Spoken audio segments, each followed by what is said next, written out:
What if I told you that one man stood face to face with divine fire, heard the thunderous voice of God, and received instructions that would change the world forever?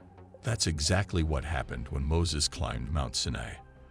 But what did he really see? What did he hear? And why did God choose that mountain as the meeting place between heaven and earth?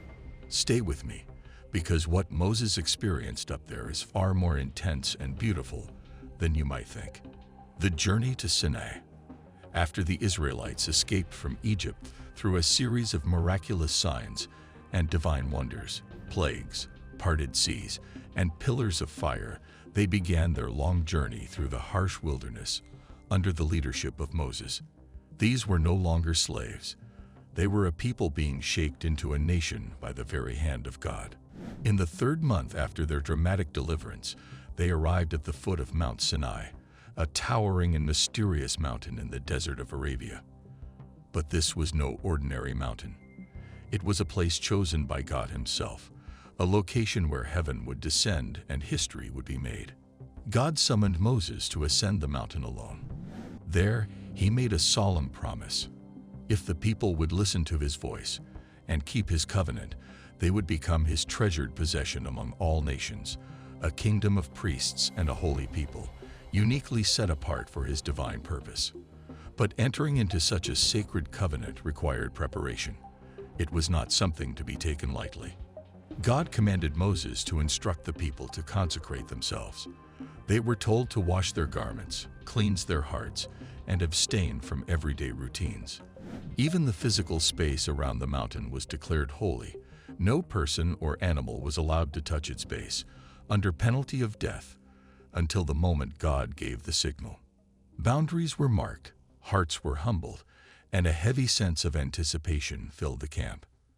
For 3 long days, the people waited, staring up at the quiet, cloud-covered peak, knowing that something divine was coming. And then, on the morning of the 3rd day, the sky cracked open, and something otherworldly began to unfold. Divine encounter. On the morning of the 3rd day, Mount Sinai was no longer just a mountain.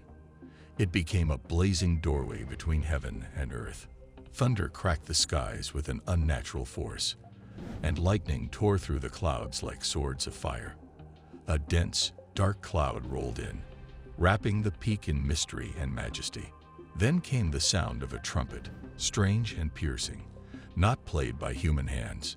It started softly, but with each moment it grew louder and more urgent, echoing across the barren wilderness like a call from another world.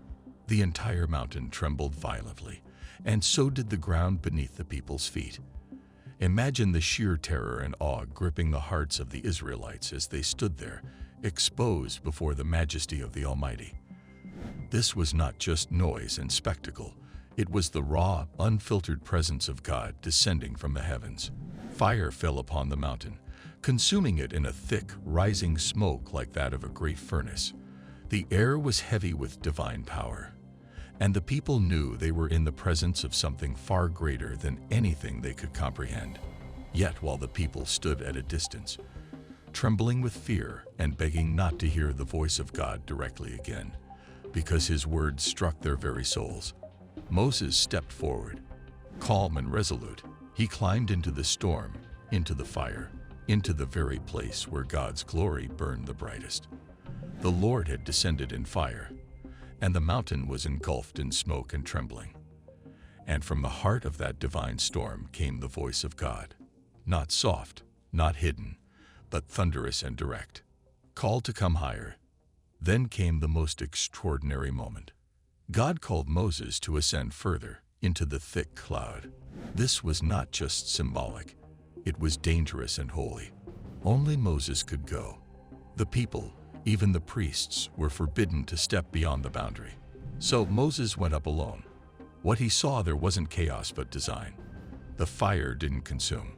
The thunder didn't destroy. Instead, God revealed His intentions to dwell among His people. And this is where things get even more fascinating.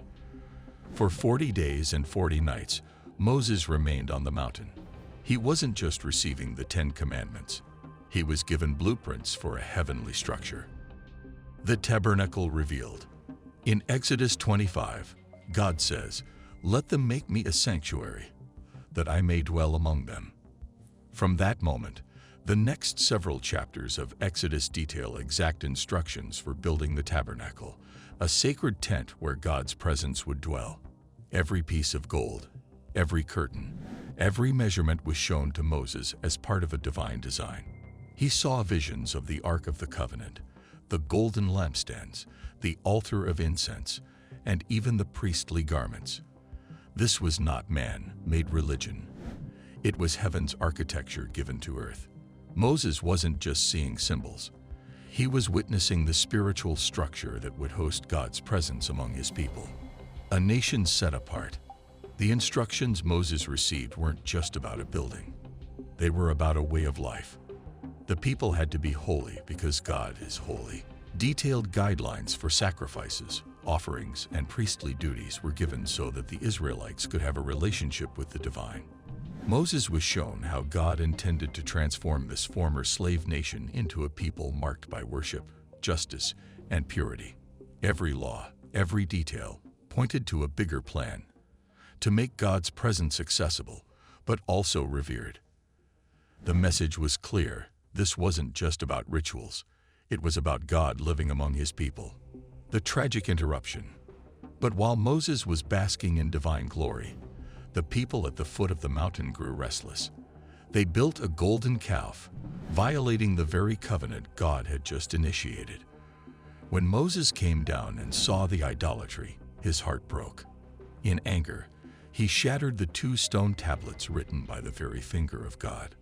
The divine encounter was interrupted by human weakness. Yet even here, God's mercy would shine. Moses pleaded on behalf of the people, and God called him back to the mountain. Again for 40 days. New tablets were made. The covenant was renewed. And this time, Moses' face would shine with God's glory when he descended. Why it all mattered. This is the heart of the story. Why did God descend in fire? Why did he reveal such detailed plans? Because he wanted to dwell with his people, not just above them. Sinai was never meant to be a one-time event. It was the beginning of a new relationship. God didn't want his presence to remain distant. He wanted to walk with his people. From the top of the mountain to the innermost chamber of the tabernacle, the message was the same. I am the Lord your God, and I want to live among you. This longing for connection would one day be fulfilled in an even greater way, through Jesus, who became flesh and dwelt among us. As the New Testament says, the God of Sinai, wrapped in fire and thunder, would later walk among us in human form, gentle, loving, and full of grace. But it all started here, on Mount Sinai. What Moses witnessed on Mount Sinai wasn't just thunder and smoke. He saw a vision of heaven meeting earth. He received instructions that would carry the presence of God into the very heart of his people. It was terrifying. It was beautiful. And it changed history forever. If you found this journey into ancient wonder as fascinating as I did, don't forget to hit that subscribe button. There's so much more to explore, and you won't want to miss what's coming next.